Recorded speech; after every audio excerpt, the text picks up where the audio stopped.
Coming up on the update, Alternative Livelihood Program, Government Scales Up Initiative. Speaker acts as President, VIP out of the country, President on annual leave. Ghana grant to effect change, British High Commissioner to ride bicycle across the country. UDS to be upgraded while UDS campus gets autonomy. Sandema Sectech clash, 1 student dead, 1 injured. Lion King remake hit cinemas, film to debut in Ghanaian cinemas. It is 12:30 p.m. in Ghana and it is time to bring you up to speed on topical stories in Ghana and around the world. My name is Kofi Esiedu. Stay with me for the news.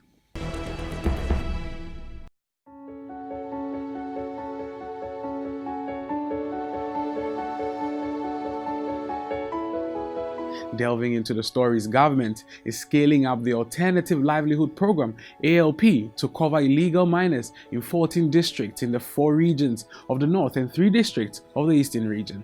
A total of 1,400 beneficiaries are being assessed for the selection in the scale-up program.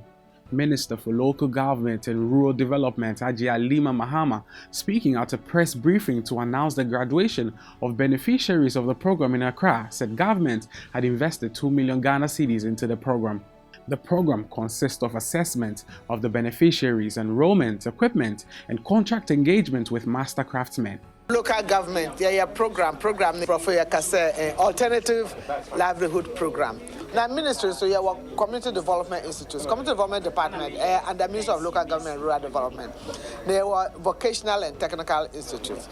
Until institutes no, omo yasa skills training no.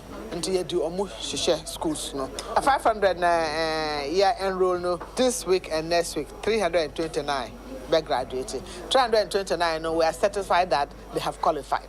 The purpose of the ALP is to provide decent work through creative projects within a safer environment for socio-economic well-being, and also ensure that they gained employable skills and knowledge needed in shaping their lives and the communities in a sustainable manner. The minister stated that currently 329 trainees out of the 500 in the institutional level training have been selected for graduation. She said the beneficiaries who were trained by the Department of Community Development acquired vocational skills including dressmaking, needlework and craft, beauty culture, decoration, and entrepreneurial skills. For the technical skills, the beneficiaries trained in electrical installations, auto mechanic, plumbing, graphic design, welding and fabrication, building and construction, leatherworks, and carpentry. Ajia Mahama said these beneficiaries who went through a 1-year training were supplied with startup tools and equipment worth 700 cedis per trainee.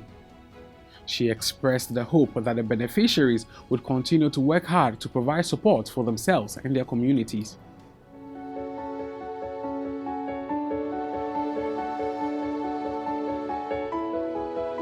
In governance, the Speaker of Parliament, Professor Michael Quay, has been sworn into office as acting president after the vice president, Dr. Mahmoud Bawumia, who was acting in the absence of President Akufo-Addo, traveled out of the jurisdiction on official assignments. A communication from the presidency indicated to Parliament that Vice President Bawumia was traveling to Cuba and Canada. President Akufo-Addo, who is also on his annual leave, is expected to return today. The Speaker was sworn into office on Tuesday evening by Chief Justice Sophia Akufo, took the oath of office and oath of secrecy of the office of the President. Dr. Bawumia, while in Cuba, will be the special guest of honor at the graduation ceremony of 232 Ghanaian doctors trained at the University of Medical Sciences, Cuba.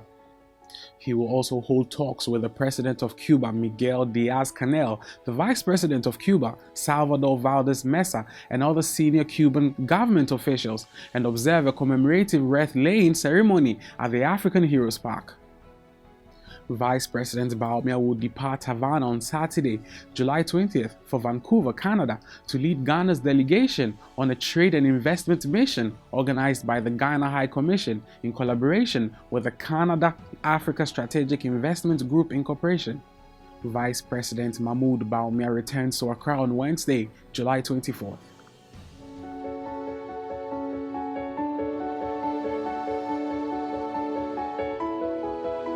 The British High Commissioner to Ghana, Ian Walker, will be cycling over 1,000 kilometers from the north to the south of Ghana in August. A statement issued by the High Commission said the High Commissioner's cycling, dubbed Ghana Grand, is an initiative stemming from a genuine desire to effect a positive change. The High Commissioner said even though he is not a professional cyclist, he wants to challenge himself by cycling 1,000 kilometers plus from the north to the south of Ghana. The statement said the Ghana Grand was also an avenue to raise funds in support of the burns and reconstructive surgery unit of the Kolebu Teaching Hospital. It noted the 3 key areas of focus as penned by Mr. Walker were health, tourism, and the natural environment, and overcoming challenges. With regards to health, Mr. Walker said, as Ghana continues its journey to self-reliance, health and well-being were crucial for empowerment. He said the UK had long partnered with Ghana in this domain and their medical experts had trained together side by side. On tourism and natural environment, Mr. Walker noted that Ghana is a beautiful, friendly, vibrant country with amazing people doing great things. It's warm, matched by the people's welcoming nature.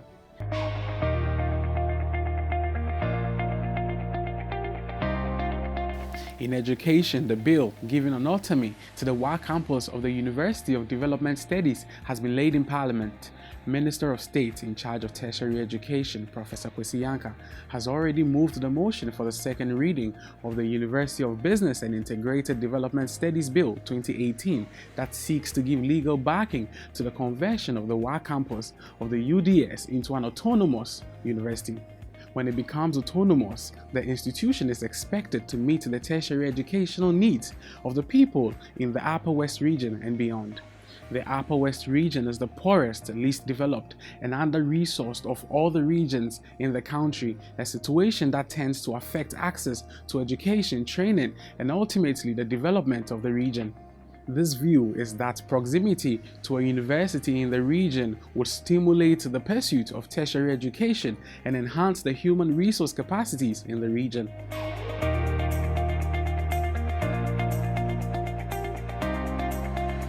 A male student of the Sandema Senior High Technical School has reportedly died after a student rout broke out at the school.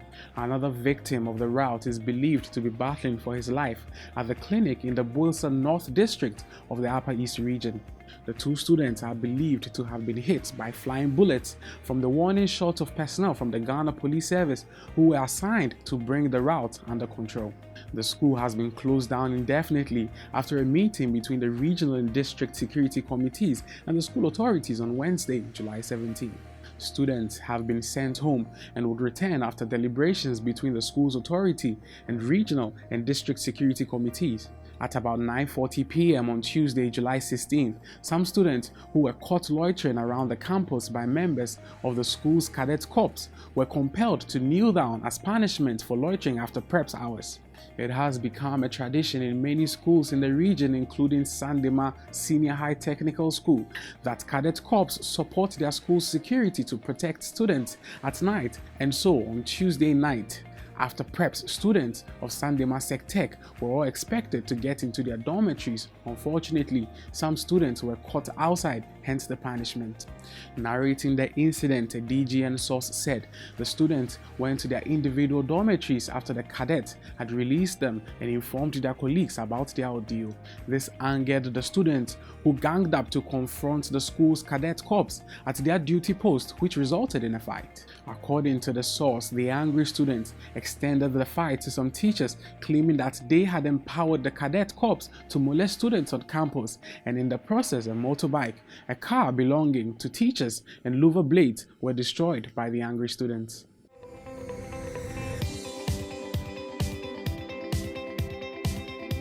Ending entertainment, the new live-action style remake of The Lion King is set to hit Ghanaian cinemas on Friday, July 19th. The American musical drama film tells of a young lion prince fleeing his kingdom only to learn the true meaning of responsibility and bravery after his father's murder. Global music icon Beyonce, who earlier this week released an album for the new film titled The Gift, has featured Ghanaian dancehall artist Shatta Wale, the track that's dubbed Already. Beyonce, who featured lots of African artists on the Lion King album and calls the album a love letter to Africa, shared her testament on Good Morning America about why most of the artists were Africans. Shatta Wale, on the other hand, on social media to show his gratitude, and also had a thread of congratulatory message from the fans and celebrities flooding his page. This, which is a big win for Ghana, also had Guilty Beats, who happened to meet Beyonce at the London premiere, produced 3 songs on the album. Shatta Wale and Beyonce's track is titled Already, and it promises to be a banger. Beyonce released her video for the theme track of the Lion King film titled Spirit. Soundtrack is a love letter to Africa, and I wanted to make sure we found the best talent from Africa and not just, use some of the sounds and did my interpretation of it. I wanted it to be authentic to what is beautiful about the music in Africa. We are grateful for your time with us on The Update. Join me, Berrima, again at 6:30 p.m. tonight for more news. Till then, you can connect with us at Daily Guide Network on social media or visit our website, dailyguidenetwork.com. Remember, The Update is brought to you proudly by Diamond Cement and powered by Press Express.